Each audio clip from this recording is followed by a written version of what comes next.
Alright, hello guys, how's it going? In today's video, we need to talk about the ongoing major storm. There's another one on the way as well. Then we're going to undergo a bit of a pattern switch where some colder air might make its way into the United States. And then we're kind of going to return back to a pattern a little bit like the one we've been in. So we need to talk about all of that within this video.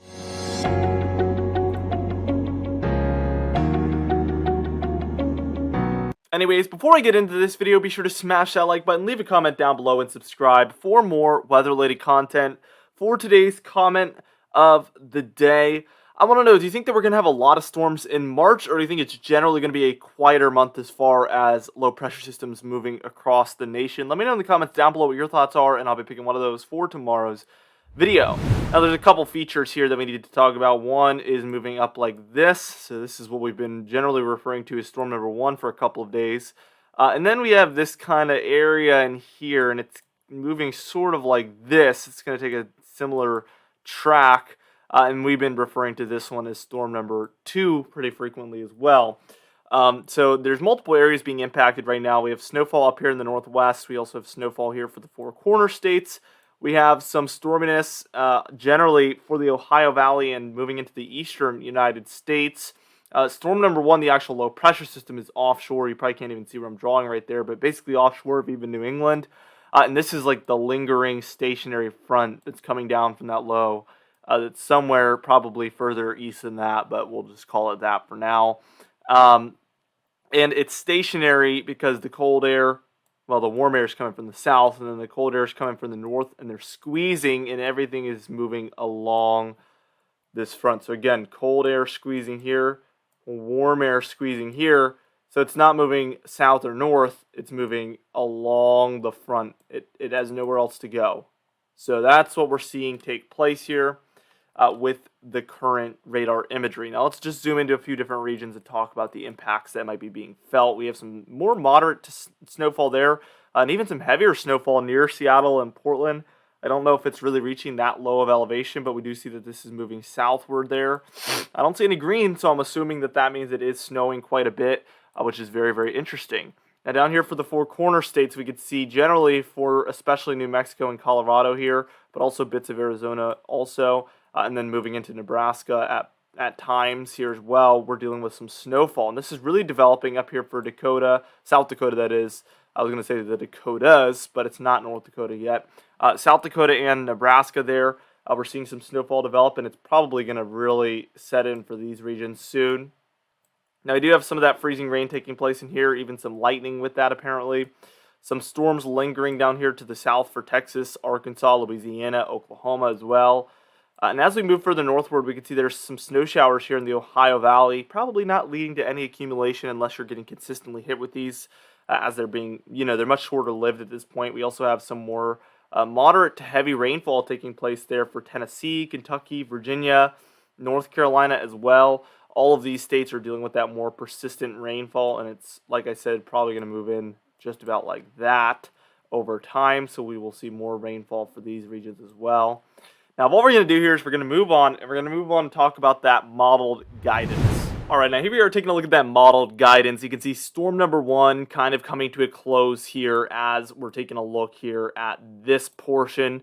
This area of precipitation really ends up being about right here. This is the remnants of that cold front still around for that region. We do have a low pressure system somewhere in here with a cold front lingering underneath it and a warm front over here, like I mentioned yesterday and probably the day before as well. Now, eventually, we see this move mostly up into the northeastern United States with a cold front down here, warm front here. So it's still going to be warm for these regions, but once that cold front pours through, we're going to see that come to an end in general. We do have some snowfall going on here, some freezing rain here in the pink, and then also a lot of rainfall here along this cold front, obviously. So there's going to be many, many different impacts with this storm, and we really see that close out. And what's interesting here on the European models, we do get this kind of nor'easter trying to move through, but we never, ever on this model run see the cold really pour into the eastern United States like we were seeing a few days ago. This model's really backed off with that. So if you watch the blue lines, it just really stays pretty flat here. And it never really, because oftentimes it can look like this. We see that a lot, and it's just nowhere near that dramatic right now. We do see some storminess returning out west, and I want to backtrack Yeah, so we see a lot of storminess for the west really trending, I mean, almost constant here through about March 3rd, which is this frame. And then we kind of get this trough trying to dig down, but it just cannot get that far down. And we get our next low pressure system here, a 996. Expect to see a cold front develop in there, maybe a warm front through here. But for now, with this one on March 3rd, or March 4th, better yet, that's going to be the afternoon of Friday. We do see some snowfall up there for the north central United States, again, this region here. So we are seeing quite a bit of snowfall. And then we see that cold front develop. So this is a 994 millibar low pressure center now. It does have a cold front there, warm front here. Now, the one thing I will say about this is this frame right here would be a lot warmer than the previous storms we've seen. So this time frame, we're going to be watching for some of the warmest air of the year so far here in the eastern United States, with how high up that low pressure system goes and how far north that warm front goes. You can expect very warm air to be racing out ahead of that cold front. This would also lead towards potential severe weather in here, and then also once the cold front pours through. So we never get to see that really happen here, but we can see that the cold front becomes stronger and stronger there. Some warm sector precipitation going on in this region, and then the warm front is north of even the Canadian and American border there. This leaves a trough behind, and the main ridge is kind of around here. So once that cold front pours through, we don't really know what would happen on this model. But that's what it's showing for now. Let's just move over to the GFS model real quick. That's the end of it, but let's just keep going with this. We see the little nor'easter there. This model does something interesting, though. We get a lot of storms that kind of take this track. Instead of seeing them pour down through the west and then head north like this, so a much more west-based track, we see this track happen a lot on this model. So keep watching there and pay attention to that arrow. So there was storm 1. Storm 2, we saw one dive through, a very minor one. Storm 3, Storm 4, Storm 5, Storm 6, Storm 7, Storm 8 trying to take that track. So we see maybe above 5, I'll put a conservative number out there, maybe above 5 storms that take a similar track to that over the next 15 days or so.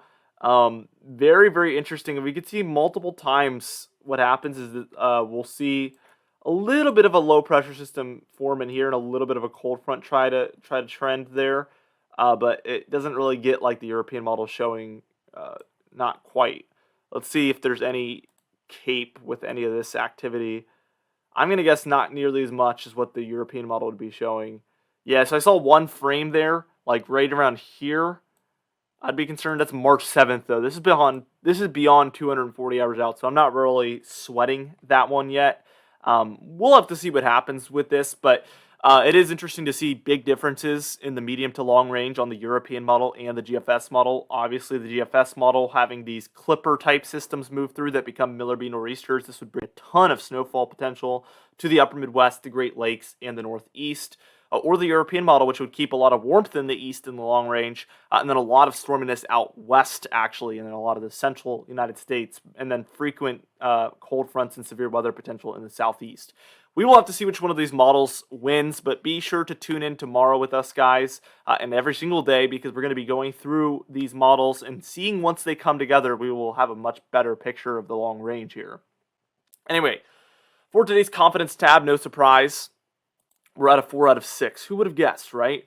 Anyways, for today's comment of the day, I asked you guys, do you think that March is going to be a warmer month or a colder month in the East? And Brandon Dunn said March should be an overall warmer month in the East with cold conditions mainly in the West. That's more of that European solution that we've been seeing.